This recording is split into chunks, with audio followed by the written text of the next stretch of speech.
Everyone, thanks for joining us for another episode of Real Parables. I'm Devin here with Graham, and if you've never listened to this podcast before, basically what we do is we like to watch movies, and from all these movies that we're watching, with our minister brains, we like to turn them into parables, and we think that's what Jesus would do today, because back then in biblical times, Jesus would make parables out of stories that everyone knew. And so I think in today's terms, this is what he would do: is he would take movies and TV shows that everybody knows and turn them into lessons. So that's kind of what we try to do with this podcast. We tend to use family-friendly movies whenever possible. I think today is probably the most adult movie we've done so far. Yeah, and we didn't realize, this is a movie that I have loved for a long time, and I didn't think that it was rated R. When we watched it, I thought it was PG-13. But as we were watching it, I'm like, there's an awful lot of F-bombs for a PG-13 movie. Yeah. At first, I kind of chalked it up, well, it was the 90s. But no, it's rated R. Yeah, so it's pretty vulgar. There's no nudity or sex or anything like that. But there's definitely some pretty choice language, some physical violence. Nothing like what is in modern movies. No. But there is some physical violence there. Some adult themes, with, the hero. Yeah. He's like an anti-hero. Yeah. He is. He's a contract killer. Protagonist. Yeah. Protagonist. He's a contract killer, but somehow gets the girl in the end. So yeah. So we're watching today Grosse Pointe Blank. This movie came out, it was either the late 90s or early 2000s. It has John Cusack and Mimi Driver, I think is her name, in it. It's about a guy who, on the night of his prom in his senior year, it sounds like he kind of has a panic attack. We don't get to see this night actually happen. It's just kind of details you pick up throughout the movie. Mm-hmm. He has some kind of panic attack because he doesn't know what he's going to do with his life. That leap from childhood years to adult years is like right at the cusp. So he goes off and joins the military, like a lot of people have. But he just skips graduation because he was already going to graduate. There's nothing he could do to not graduate. So he just leaves early, goes in the military, and then upon all the testing, finds out that he has what the military refers to as flexible morality, which put him in a prime class of potential soldiers where you don't have a problem killing people because you have flexible morals. So, he becomes basically, a military operative. Then he gets farmed out to the CIA. Mm-hmm. You don't see any of this. This is just the story you're being told. And then he gets out and becomes a private contract killer. Yeah. And but through this whole process, in the background, he's working through some stuff. He's not happy with his life. He's not happy with how things are going. He wants something different, but he doesn't know what different is. So he's seeing a therapist. And then he gets He's more like holding his therapist hostage. Yeah. Forcing a therapist to talk to him. But he gets a invitation to his 10-year high school reunion, I think. Yeah. 10 or 15 years. I think it's 10. And he gets this invitation, and he doesn't really want to go. But then he just so happens to have a job that comes up in the town where he went to high school. So he goes. Mm-hmm. And the rest of the movie is just him confronted with the past, and that's a lot of what this whole talk is going to be about is, confronting the past and where you are. So as we're going through this, if you have not seen Grosse Pointe Blank and you are a mature adult, then I would suggest watching this. I don't think we ended up having to rent this one. Yeah. It wasn't streaming anywhere. Yeah. I don't know if it's for everybody. Yeah. But if you enjoy dark comedies, I'd say this is a good one for you. Yeah. It is not our normal movie. Yeah. And we won't do a lot of these movies, but there are exceptions. Yeah. So So if you haven't seen it and you're listening to this podcast and you want to see it first, now would be a good time to stop before we really get into too many details in the movie. But um, so, anyways, you have John Cusack, who's his main character is named Martin Blank, and we see him in the beginning of the movie, kind of in on the job, doing these jobs, but the jobs keep getting messed up. Yeah. So he keeps having to make up for jobs that didn't go the way they should, and um, his competitor slash previous mentor is played by Dan Aykroyd. His name's Grossman, I think. Yeah. And as John Cusack's character Martin has messed up a job, and he's talking to his person, he finds out that this Grossman character wants to meet with him. So sure enough, he's been following him anyways, and they pull up and they have this conversation, and then his mentor says, "Life's full of second chances." That's kind of something that he says, right then. Life's full of second chances. You always get a chance to make up for, the stuff that's happened in your past. And this theme kind of runs throughout the movie. Martin is, he's messed up this job, and people that he's working for want him to make things right, and they're giving him the second chance. Martin will find out later on that he messed up pretty badly with his high school sweetheart, the person that even all these years later he still dreams about, he's still in love with, um, and so he gets a second chance with her. And I want us to talk about that for a second. What do you feel about this idea of second chances? I think second chances, really just giving people more chances, is kind of what Jesus was all about. Yeah. There's a scripture about forgiveness not 7 times or 77 times, but 7 times 77. That's not like the literal number of how many times we're forgiven, but just to say that Jesus forgives us for whatever we've done. But I think it's harder for us personally to forgive other people and to give other people second chances. I think that's something just as humans we struggle with, because whenever we get hurt by someone, it's really easy to hold on to that hurt. Yeah, I think we've been taught in our culture, maybe this is more than just beyond our culture, maybe this is just part of humanity, that you can forgive but never forget, right? Or cancel culture right now. Yeah.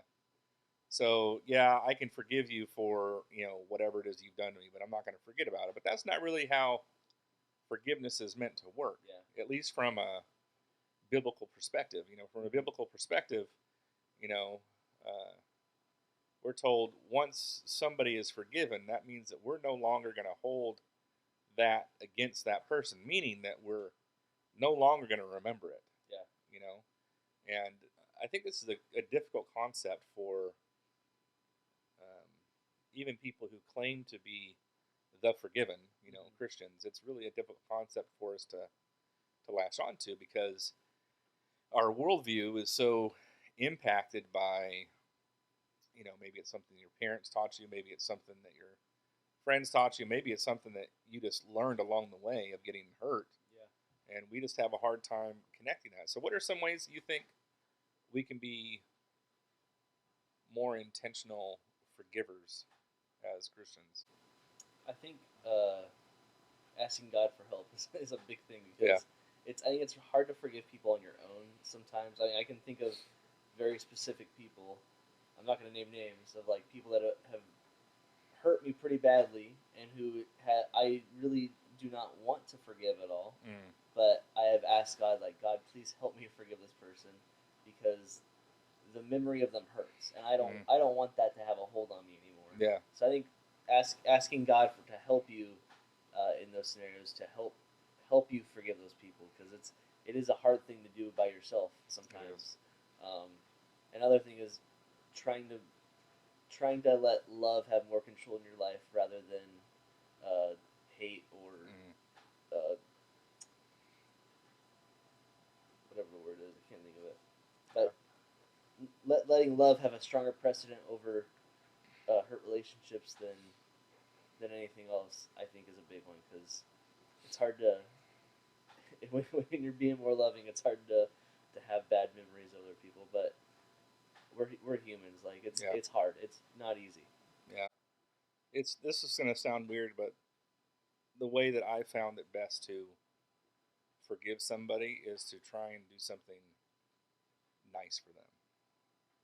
Yeah, that's and um, I've had some people, relatively recently, that have nothing major, just little stuff, talking badly, about me, kind of stuff. And once I sit down, pray about it, meditate on, what's behind these emotions that I'm feeling. Is it really directed at that person, or is there something else that's eating at me?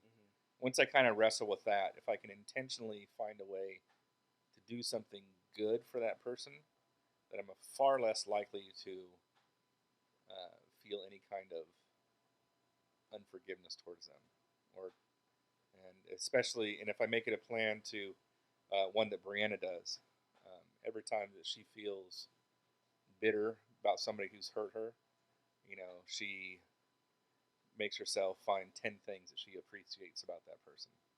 That's a good one. That's a good one. I need to write that down. Yeah. So there's lots of ways. There's lots of ways that you can forgive and you can give people second chances. And, I mean, I don't want to put any qualifiers. I was going to put some qualifiers on there, but I don't think I need to.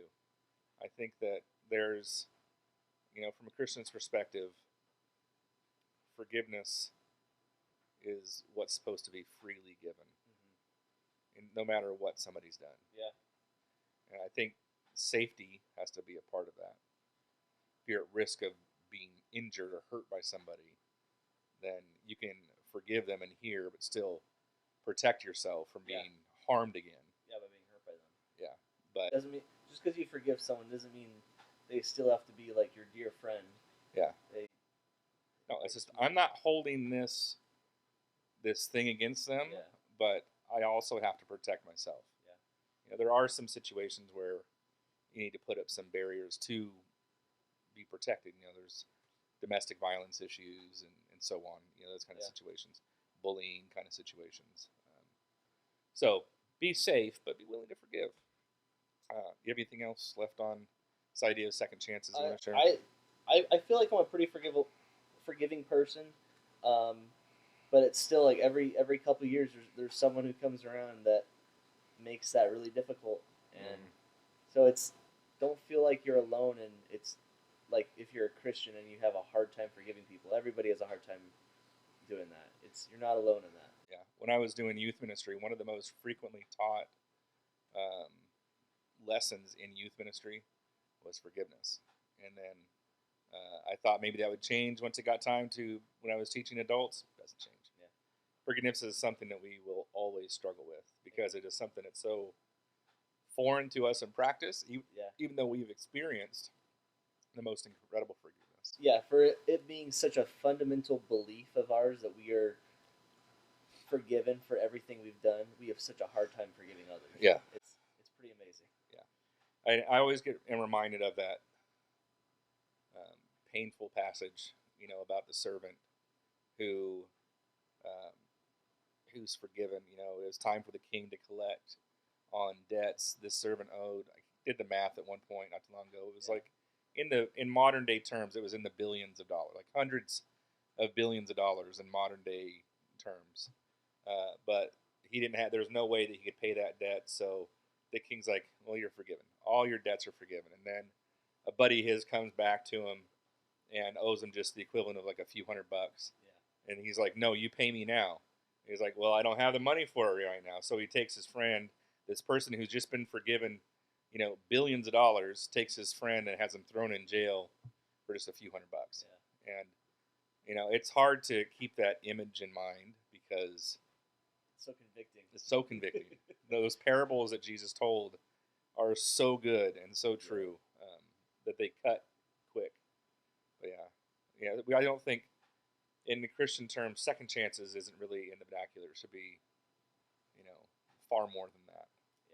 if somebody is asking to be given another chance, we should be willing to try, unless it's safety related. Then that's a different story. It has to be a sincere wanting to fix things.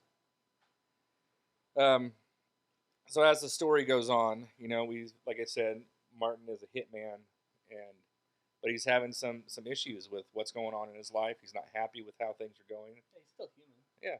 He may kill people for a living, but he's still. I mean, he has flexible morality, but he still has morality. He still has some kind of morality. So he has this doctor, who's great. I love the doctor. His doctor evidently had started seeing him as a regular therapist would. He made an appointment with him, so on and so forth. But then, at some point during the counseling sessions, his doctor found out what he did for a living. Yeah, I think he told him like his 4th or 5th session what he did. So his doctor's like, I can't help you anymore. Yeah. Like I can no longer treat you because I have certain things that I have to adhere to. But John Cusack, Martin just keeps on pushing. And in that, we see this guy, this hitman, and he's very good at it. He's a good hitman, which means he's probably killed a lot of people. And yet, he sees a therapist, and his therapist is absolutely terrified at him, at what he does and who he is. And, he tries to, because he doesn't want to help him, he tries to force his therapist into helping him, but he refuses to admit, John Cusack, Martin, is refusing to admit that the problems he's having are with his job. He keeps saying, no, that's not the problem. There's something else. Yeah. No, that's not it. It's got to be something else. Oh, well, you just get over it. It's not me. I'm fine with the killing thing. Mm-hmm. But I have these nightmares. And he tells him some of these nightmares that he has. One was about being the Energizer Bunny that just keeps on going. And the therapist's like, that's a terrifying nightmare. Yeah.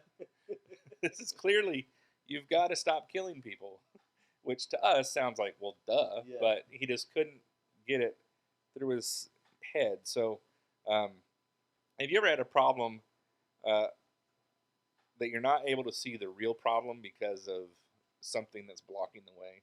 You think this one thing is a problem, but that's not really the problem. There's something else, but you can't see it because of this thing. Yeah. I think that's just our natural instinct is we want to blame the surface issue for what the problem is, not the actual source of it, and that it just happens all the time. Like I feel like if I'm having like a bad day, I want to like instantly just blame it on just how my day's going, even though I'm probably having a decent day. Yeah. But it's more likely I have a headache that's not going away, and it's just causing everything else in my day to be a stressor to me. Yeah. Because I have a little headache. But I mean, that can happen with anything in life where you blame the wrong thing for what's really causing the issues in your life. Yeah. I didn't grow up in a house where communication was, like, we didn't talk through stuff. We would, if we were mad, we'd say, oh, I'm a little pissed off, or whatever. We would be blunt, but we would never talk through, well, what's going on? It's like, well, I guess you should go on a walk then. Or, well, oh, you're having a bad day? Well, go fishing. It wasn't ever, let's deal with the problem. Let's find a way to escape the problem. So I can identify, the surface level feeling that I'm having pretty well. But I went through therapy a few years ago, and I hope that you can hear this. There's nothing wrong with seeing a therapist. Yeah. For far too long, the Christian community has tried to put this dark shadow over therapy. They think that, well, if you're really a Christian, you don't need any of that. All you need to do is pray, and God will heal you, and it'll be all good. Well, I believe that God heals, but I think God heals sometimes through professionals who are therapists. Yeah, there's the saying, God helps those who help themselves. Yeah. That's one of the ways we help ourselves is finding professionals who can help us walk through stuff. So I went through therapy. My brother had committed suicide. I think it was 2012, 11 or 12. And I just wasn't dealing with it. I didn't even realize I wasn't dealing with it. I just was kind of reverting back to my old, you know, inward focused self and doing some stuff that wasn't very healthy, definitely not healthy for my marriage. So I got some help, and we went through this discussion one day that was just kind of revealed a lot to me. You know, he asked me some questions, and everything I was saying, he'd say, "Well, how do you feel about this? How do you feel about your brother, taking his own life?" I was like, "Well, I'm angry." And everything I kept saying is, "I'm angry," or "I'm pissed," or "I'm mad," or whatever. Mm-hmm. He's like, "Well, let me stop you there. Anger isn't a real emotion. Anger is a secondary emotion that comes from something deeper. So let's try and dig a little bit." And, I was, in that, I discovered some of those root emotions. Hurt, is a root emotion that was attached to this. I was hurt that my brother didn't reach out. I was hurt that I didn't reach out to him. Yeah.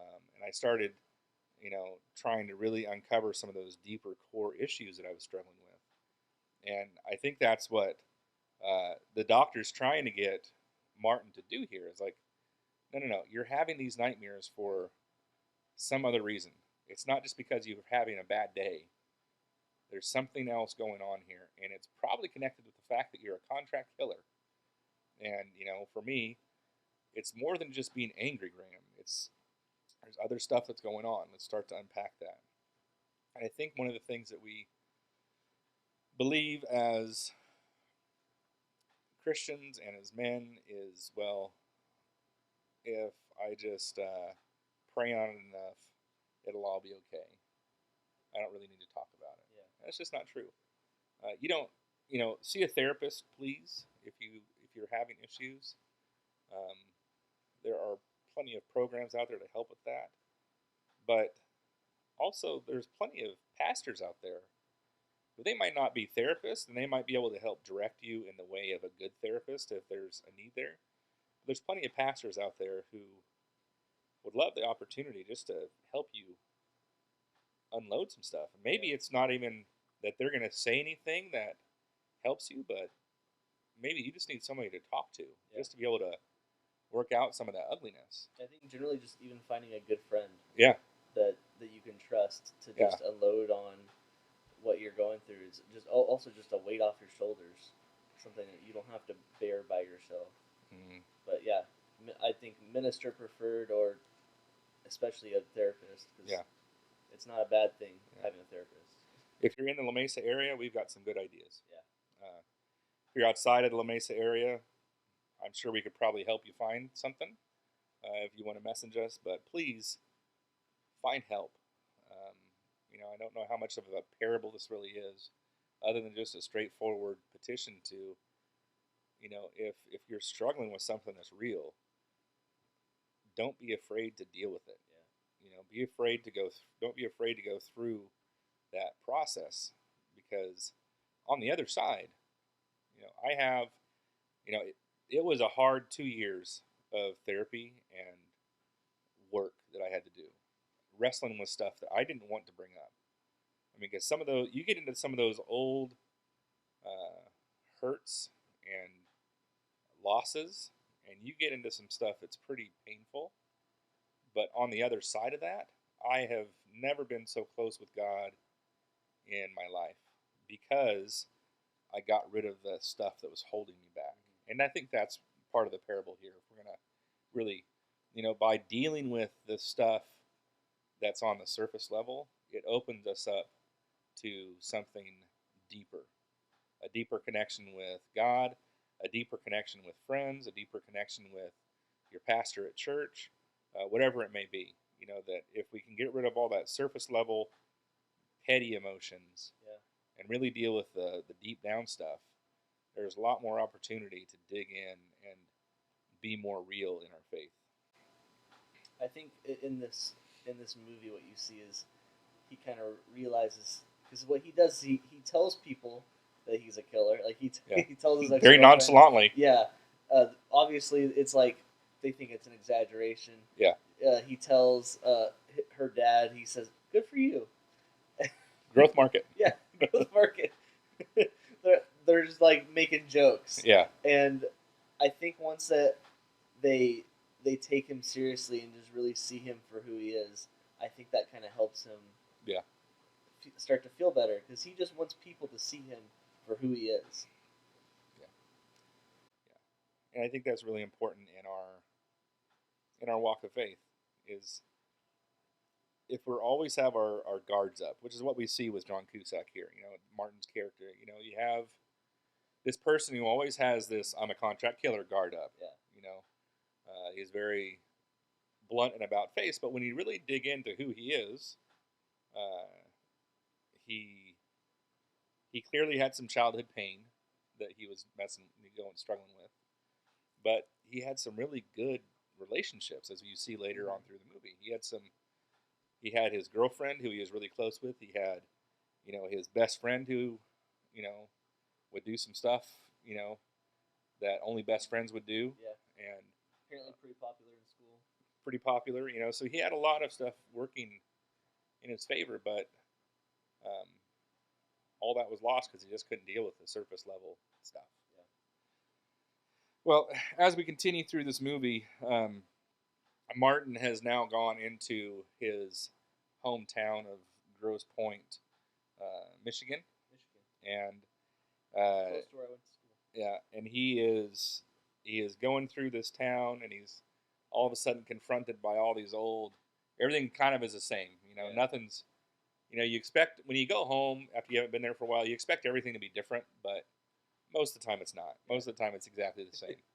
So then you hear this voice on the radio, and it's the voice of his high school sweetheart. She's working at a radio station as kind of like the afternoon DJ, and she's pondering her own connection with the high school reunion. Does she want to go? Does she not want to go? Because where he left hometown, she's just stayed there and never really went anywhere. And then she says this over the radio: "Where are all the good men dead? In the heart or in the head?"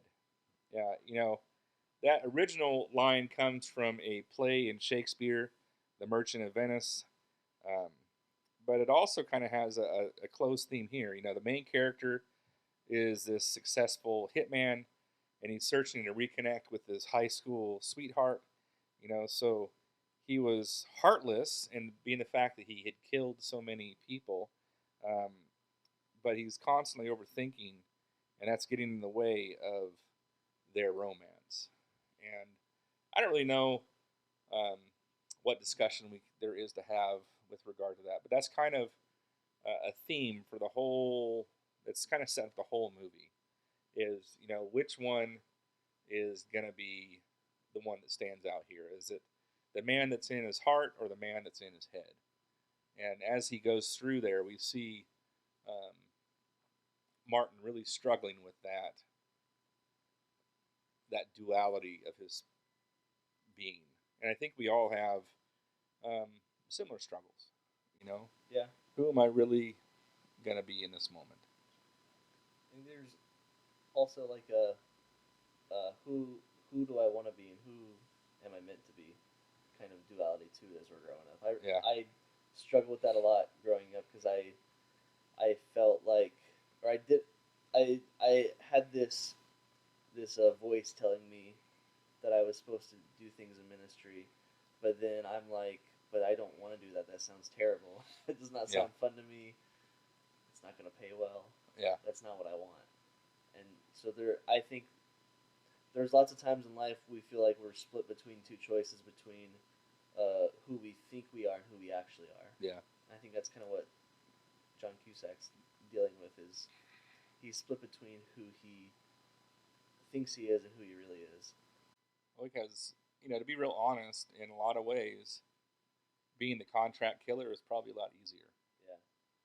Because you can separate yourself from everything that's going on around you and not have to deal with the pain of the past. Or if he wants to reconnect with his heart, then he's going to have to wrestle with some demons. And he's going to have to go through some of the stuff that Dr. Vogelman, I think, as his therapist, I think, was trying to get him to do, is uh, dealing with some of that old hurt that he never dealt with, and the consequences of the life that he's lived for the last 10 years or however long it's been. Yeah. Has made a lot of friends doing that apparently. Yeah. There's another repeated theme and phrase in this movie. It's "you can never go home." In trying to deal with his uh, personal and emotional issues. You see him coming to town. He's trying to see all these old places. He goes to the radio station where his sweetheart works, but he doesn't go in and see her. He just kind of stands outside and freaks out for a moment. And then he goes back to his old high school and sees one of his old teachers. And then he goes to where his childhood home should go. Yeah. And his childhood home is now a 7-Eleven kind of store. I think they call it Ultramart or something like that. But it's a 7-Eleven kind of store. His friends have all changed. His mom is broke and in some kind of mental institution.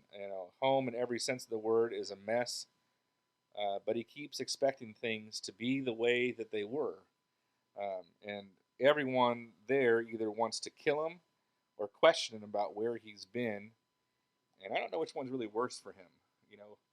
Is it worse that people want to kill him, or is it worse that people want to know where he's been for all this time? I think for him, it's worse that people want to know where he's been. Like, that's honestly, I think, is the biggest struggle for him, because... How do you answer that question when you're a contract killer? Yeah, he's like, I don't know how to answer this question, these people that I'm trying to, like... Because these people are, like, are literally, like, the last, like, friends he ever had. Yeah. Like, 10 years ago. So he wants to... I think the more humane part of him with morals wants to show his friends, like, that he's done what he feels is a pretty decent life, but he can't really share that life with people. Yeah. But I mean, he's pretty well trained on how to defend himself. He does pretty decent at it. Yeah. So I don't think he's too. I think that's probably like the least of his worries. It's funny, you see him stress throughout this movie, but every time he's stressing, it's about the friends and the family that he's coming back to. It's never about the fact that he knows he's being hunted down. Yeah. It's like, oh, hey guys. Yeah, I got some CIA, I got some FBI agents on me, and I think Grossman's trying to kill me, but that's okay. I think there might be somebody else here trying to kill me, but I'll get to that later. Yeah. But you see the same idea brought up in the New Testament, to a degree, where Jesus has been out in the Galilean area, and he's been doing ministry, and he's been doing, starting to get some followers.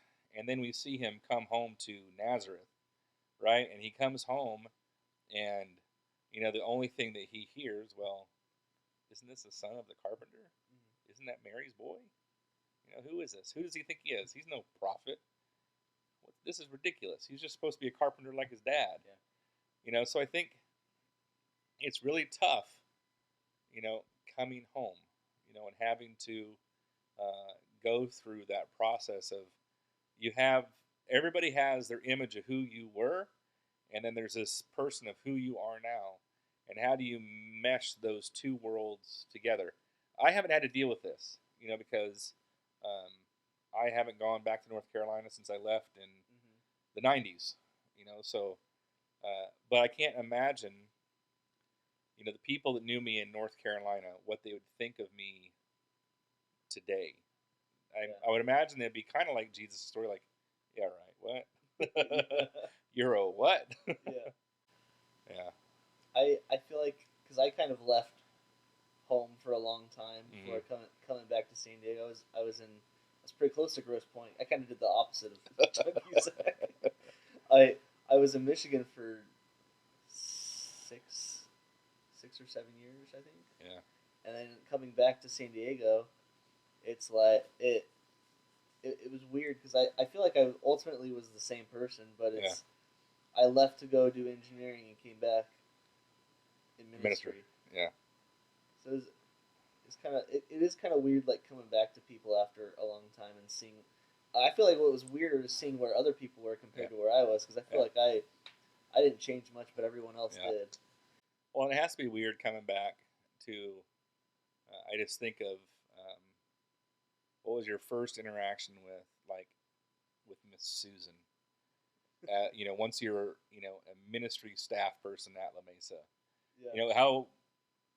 how weird would have that been for both people? Because she still sees little Devin, who used to come over to my house and play Nerf with Johnny. Yeah, or go snorkeling over La Jolla. Yeah.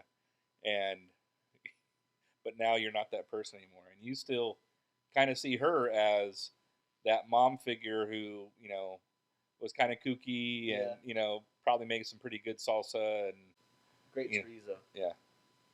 Miss Susan, you can make me chorizo anytime you want. Except for she's a vegan now. Is she? She's a vegan now. Make me vegan chorizo. She could probably do that. But yeah, I mean, that idea of it's got to be rough. I haven't had to do it. I mean, I've had to go back, to Brianna's home, where they knew me when I first was becoming a Christian, and I think they all kind of have this idea of who I am as a minister because they sent me to a pretty conservative Church of Christ school, thinking that I would come out in this mold of what a Church of Christ, minister should be, and I'm not anything like that. So I think God did it all to you. So I think, when I talk whenever I get into these arguments about where I stand on certain hot button items, women's role and instrumental music, they're all like, well, you're not supposed to be like that. Is that what I paid for? That's not what we did. Did I pay for you to have that view? But yeah, it's definitely different. When I went to school, I had assumed that I would go back to Modesto and work at Davis Park Church of Christ. Yeah. And I'm sure I would have had a great ministry there. I have no doubt about that. But it would have been very difficult because we would have been Mike and Ramona's kids. Mm-hmm. We would have come back to, Davis Park as Mike and Ramona's kids. And I don't know that we would have ever developed an identity of ourselves. Yeah. I think we would have, at least for a long time, been their kids. Yeah. And there probably would have been some accusations of favoritism. Mm-hmm. Well, of course he got the job because they're Mike and Ramona's kids. Yeah, I kind of wonder if we didn't move to California after getting married, if me and Lauren would even be in ministry right now. Would we be doing the same jobs? Yeah. I'd be teaching rock climbing still in Michigan. Yeah, all those what ifs, right? Yeah. There's a whole Marvel TV show about that. There is. That'd be a good one to do one of those episodes on. It would be fun. All right. Another one that Martin's pretty good at dealing with is dealing with opposition. There's this scene where Martin is having dinner with his high school sweetheart, kind of in a safe space. Go to this bar where there's lots of people around, and if she doesn't want to be there, she can just walk out and not think much about it at all. So as this whole time that he's been in Grosse Pointe, there's been these two FBI agents that are part of some kind of task force. We find out later on that they are actually there working with the other hitman. Yeah. They're waiting for Martin to do his job so that they can do their job, but kill him in the process. Yeah. So he's eliminated. They can't kill him unless they see that he's actually done the job. People, yeah. So they're trying to be nonchalant, hanging out in the bathroom, and Martin walks in and he's just kind of being himself. He's kind of a kooky character. Yeah. And he walks in, and then he's face to face with these two FBI agents. They know who he is. He knows who they are. And he's like, so here's what I'm going to do. I'm going to hang out here for a little bit longer. Then I'm going to go back to the hotel, and I'm going to have a few drinks, and I'll see you there. So he just has this very in-your-face confrontation with opposition. I want to know what you think about that idea. How do you confront opposition in your life? I think anytime you have an issue with somebody or someone has an issue with them, I think the best thing to do is just confront that. Mm-hmm. Go and talk to that person. It doesn't mean you you go tell that person off, but you mean Yeah. And he talk didn't. to them. Yeah, he did. He just walks up to them and just talks to them. I know who you are. Yeah, I know what you're doing. Here's my plans for the rest of the night. exactly. Do whatever you want. The exact opposite of that is just gossip. Yeah. Is saying what you want to say to that person to somebody else rather Yeah. than that person directly, which the Bible talks about very directly that is not okay. Yeah. It says to to confront people. Yeah. And I think it sounds harder to do than it really is. Yeah. Well, the biblical word for gossip is actually translated as deviling. Yeah. Because you were literally doing the devil's work when you're gossiping. So next time you're talking about somebody behind their back, keep that in mind. Exactly. Yeah. I mean, that's what the devil did to Eve. Talked about God. Well, he doesn't really. Come on. Yeah. That's kind of dumb. It's a fruit. Yeah. You're not going to drop dead. Yeah. Well, I think that Jesus even handles, his opposition to Pharisees a lot like Martin does. Yeah. I mean, he's not rude about it. He's very upfront. When the Pharisees were making this accusation, or they were having this thought, or they were trying to, bring stuff against him, Jesus confronted it head on. He wasn't mean or hostile or anything like that with them, but he didn't want all this back talking happening behind the scenes. Yeah. He wants to bring whatever that issue is right out to the front. Like, okay, you're saying that I'm casting out demons because I'm from the devil. Well, guess what? That doesn't make a bit of sense. Yeah. Here's what's really happening. And I just love that way about Jesus. And I'm pretty good about confronting opposition. I just have to find a way to do it in a more gentle way. Yeah, not so aggressive. Yeah. Combative way. Yeah, I can be pretty, and even when I'm not intentionally being aggressive, because of the look on my face and Yeah. body language, it's oftentimes perceived as being aggressive, even when I'm not intending it that way. So there's definitely some room for improvement on my side there. Yeah, I think you just tend to give off like that aggressive vibe, even when you're always have. Oh, you're just happy. You'll be in a good mood, and so like I think I remember when Lauren first met you, and she was like, "Is Graham okay? Like, is he mad at me about something?" And I'm like, "No, that's just this is Graham. Yeah, this is Graham." Trust me, he's not mad. Yeah. No. I'm a man of few words, and most of them are sarcastic. Yep. Pretty true. All right. So then we have, as you're going through the story, Mimi Driver's character she's agreed to go to this reunion with Martin. Martin is going to go to the high school reunion with the love of his life, and he's also there with his best friend. But the ugliness of his job catches up with him at the reunion. Both worlds kind of collide. It seems like everything's going well, like they're having a good time.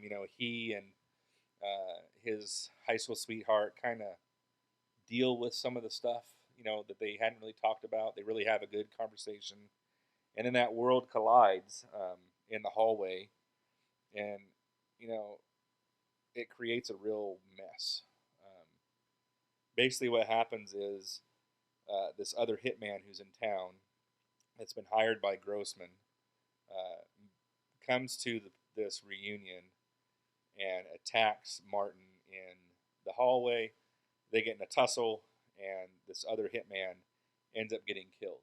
So his high school sweetheart walks in and sees him standing over this body, and then she runs off, and then his best friend comes in, and he just jumps in and wants to help.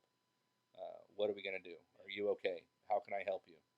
And have you ever had an awkward situation where your two worlds are colliding, and how did you handle that?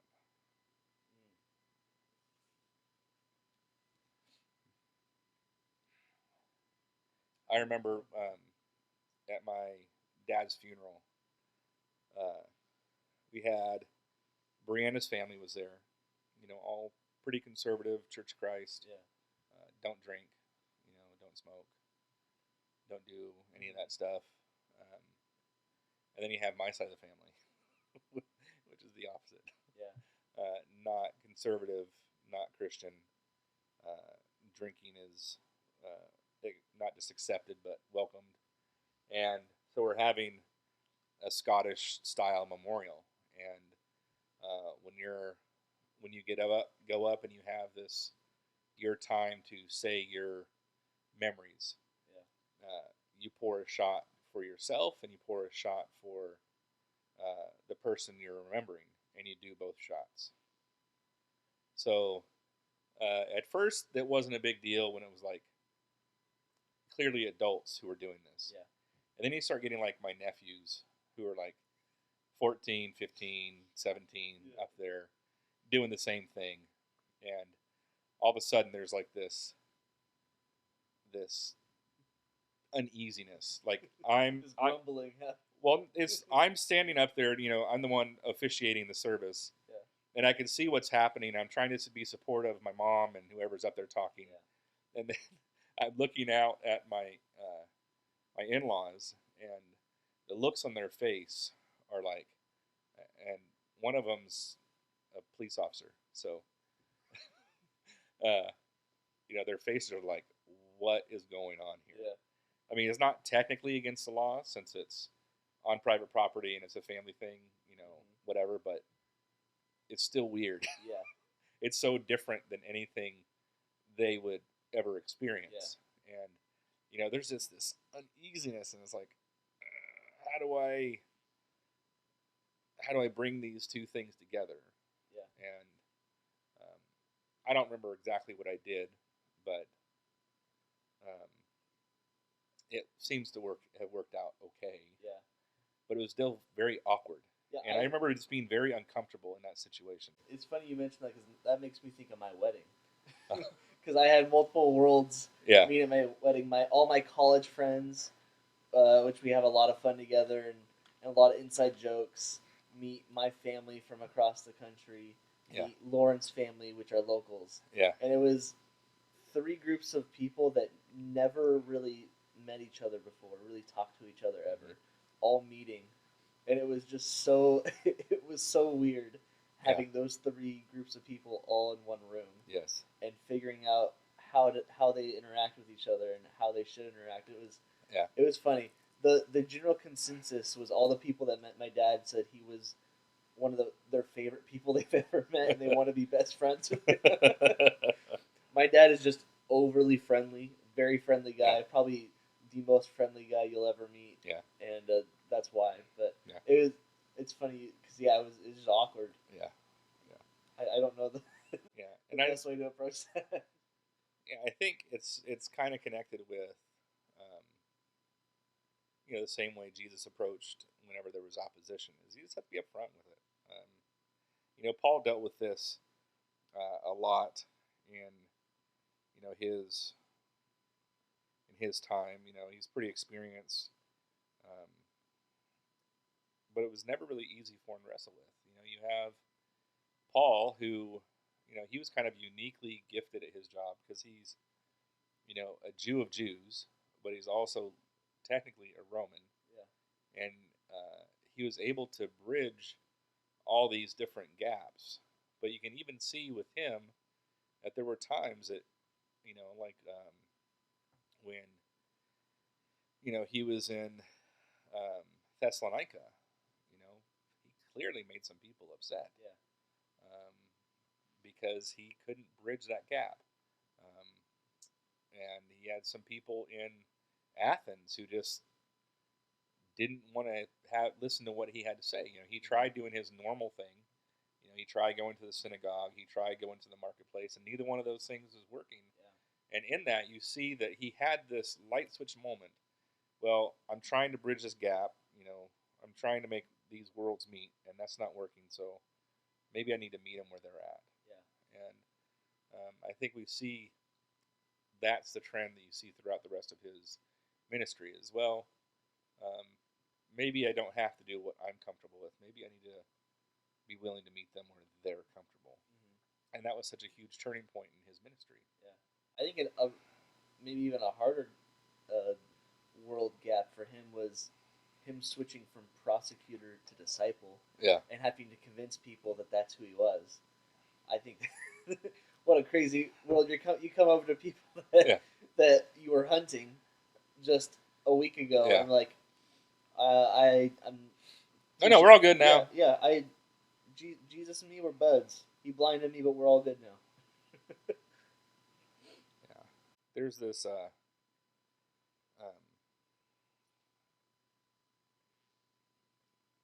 there's this uncomfortableness that comes with those unknown situations that I think a lot of times we try and run away from. Yeah. Because they make us feel weird. Yeah. You know, like in that moment, I was uncomfortable because my perception was my in-laws are judging me and my family. That's not what they were doing. That's my perception. Um, you know, my perception was this one thing, but how much better would it have been in that moment? You know, or not in that moment since I was officiating, but afterwards, to actually talk to them about it, and maybe have a real conversation about mourning and different ways of dealing with mourning and meeting people where they are, because it was very clear that my family didn't feel comfortable talking to them because of how, and as believers, if we're just constantly sitting in that place where we're separating ourselves intentionally or unintentionally, it's going to be really hard for people to want to come talk to us. And I think that's one of the great things about, like, when we sold the building, is it's forcing us to get out of our comfort zone and go out into the community. We're going to have this office space where we're inviting people from the community to come in and be a part of these things that we're doing. We're going to, instead of having our staff meetings at our comfortable space, we're going to go out and be a part of these businesses. And I think that's so important for us. I think as disciples, we have to make ourselves uncomfortable to make others comfortable. Yeah. That's what I feel like. Yeah. Being fishers of men is you're taking yourself out of where you're comfortable and reaching people that are also probably feeling uncomfortable and making you and those people comfortable together. Yeah. I think being comfortable is probably one of the most destructive aspects of our faith, though. Yeah. It's crazy. Like God gave us like this sense of how nice comfortability is. Yeah. But it's such a dangerous thing to stay in.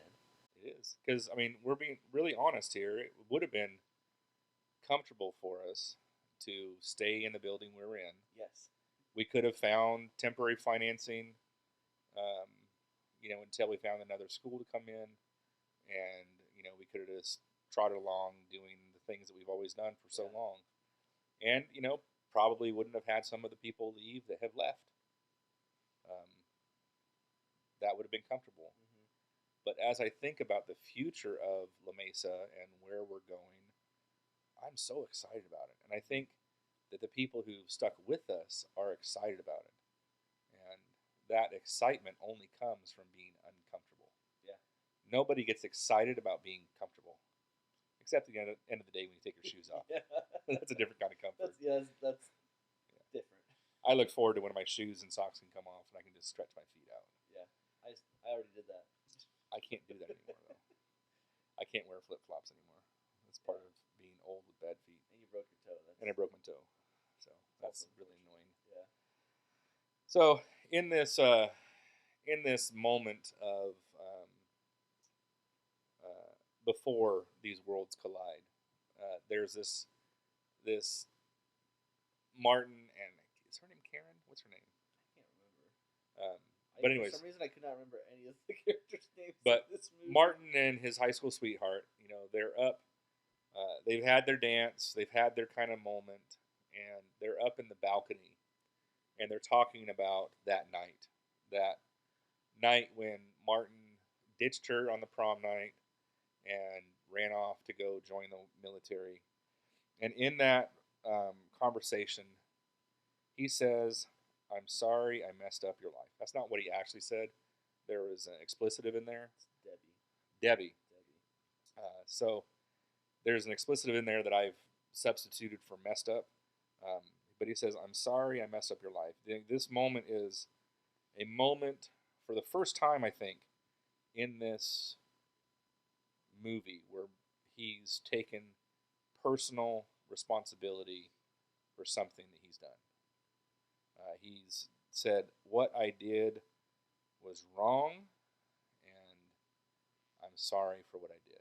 And in Christian terms, we refer to this as repentance. Martin, as he looked at the woman that he loves and the person that he hurt so deeply all those years ago, he's all of a sudden confronted with the reality um, that what he did was wrong, and that he wants to do anything he can to make up for that wrong. So, he repents. And there's no other way to describe what he does up in the balcony, is that he has this honest moment of repentance. And this is the same way we begin repairing the relationship that we have with God. Repentance heals not only the broken relationship we have, but it heals our souls. Can you think back to that moment of baptism and repentance? Yeah, I remember I was 11 or 12, and I told my dad, like, hey, I wanted to get baptized. Like, I want to know more what that's about. And my dad uh, read through Mark with me, Mm-hmm. talking about baptism and like what it truly means. And I was like, all right, I'm ready. And then he baptized me, or he asked like, I'll tell I forget who was the pastor at the time. He's like, That's Troy. I'll tell them on Sunday that you want to be baptized. I was like, no, I want to do it tonight. We have a pool in our backyard. Why don't we just do it now? Yeah. And I was just so anxious for that. Yeah. For that grace, I wanted it now. I didn't want to wait until Sunday. Yeah. Well, that's what the Bible says. Why can't I get baptized now? Yeah. There's water down there. Why can't I go now? Yeah. Yeah. I remember that moment of, I was standing in this little typical baptistry at church, with the guy who's been leading me in this Bible study for several months by this point. And, there was that moment of clarity, where you're thinking about, at least for me, I was thinking about all the awful things that I had done. And he asked me, do you repent of, the sins and the ugliness that you've had in your life? Mm-hmm. And for the first time I said, honestly said yes. I repent of all those things. And there was just this weight that was lifted. And then, he baptized me, and, that symbolism that's behind it of coming, being buried, that you're putting to death that old self and being raised this new self, and you've been washed clean of all that ugliness. It is repairing, like I said, not just that relationship, but it's repairing something deep in here. Yeah. All that stuff that you've kept stored up for years, maybe decades. Yeah. All that pain and hurt that you never dealt with. For just that moment, all of it's tucked away. Now you still have to deal with it. Yeah. It comes back. It's not. God has forgiven it forever, but we sometimes take longer to forgive ourselves. Mm-hmm. But just it gives you that glimpse of what that grace feels like. Yeah. And then you want to give it to yourself. And that's such a cool moment. And I hope, in your life, if you are a Jesus follower, and if you're at a point in your life, that you will find somebody who can help walk you through that baptismal process. There's a lot of people out there who can help. If you need us to help you find somebody, please reach out. Yeah. We'll be more than happy to direct you in the way of somebody. But there is, or if you're in the La Mesa area, we'd love to talk to you ourselves. Yeah, exactly. But we we both have experienced, countless other Christians have experienced, that it is truly a freeing experience. It's amazing. Yeah. Like, freeing is probably the best way to put it. You just Yeah. you're on Jesus' side. What can stop you? Like, you feel unstoppable. Yeah. It's like when I was in high school, I did um, I was doing some pretty heavy weight training, and I never really was a runner. I didn't like running, so instead of running, I would work out with like weight. Like I'd put the weights on my ankles and the weights on my wrist, and I had this vest that was weighted. So I think in total, whenever I was like power walking, I was power walking with about 75 extra pounds on me. And I would power walk around this track a couple of times. I think I did about a mile that way, but I was hoofing it pretty good. And you get to the end, you take off the wrist things, you take off the ankle things, you take off the vest, and then you stand up, and you just feel incredible because you're so much lighter, and that's the only thing I can compare it to. That is a good way to you're not anchored anymore. Yeah, you're not anchored down. You're not being held back by that old stuff anymore. We still have to deal with some of the old stuff in a humanly sense, but from a eternal heavenly perspective, it's all been freed.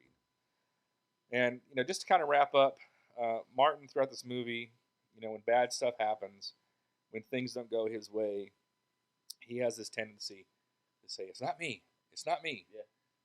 I didn't do this. It's not me." He has this real problem with recognizing his own responsibility in the things that are happening. I want us to talk about that. That recognizing our own responsibility in life. How have you worked on that? Or maybe it was never a problem for you, but how have you tried to do a better job at recognizing your own responsibilities when it comes to things in life? I think, like, working a job is probably was a big one for me because I think I was generally a pretty lazy person. Didn't really take responsibility for all the things I was being given in life until wasn't until my second year of college where I actually had like my first like legit job. Yeah. I worked other jobs where I worked for family or for friends, other people, but it was my first like job that I'm taking at the same time I'm full time at school, and I had to walk 2 miles every day through the snow when I didn't have any anything.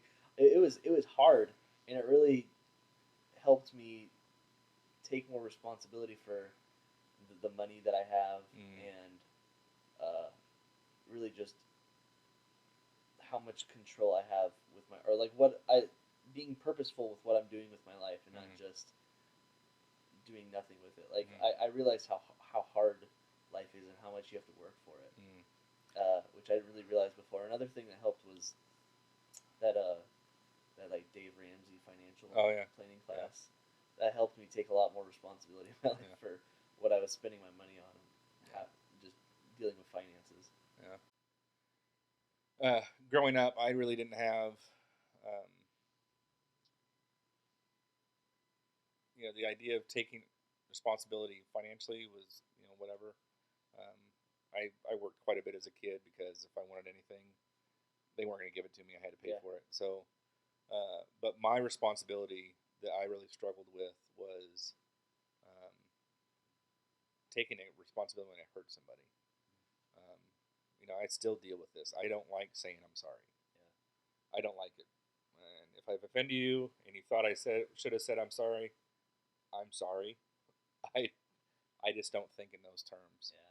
But there's times where even if I see that I've hurt somebody, saying I'm, trying to make amends, not just saying I'm sorry, but asking for forgiveness and trying to correct the problem is a genuine weakness that I have. I don't, especially if somebody tells me, "Oh, you should say you're sorry."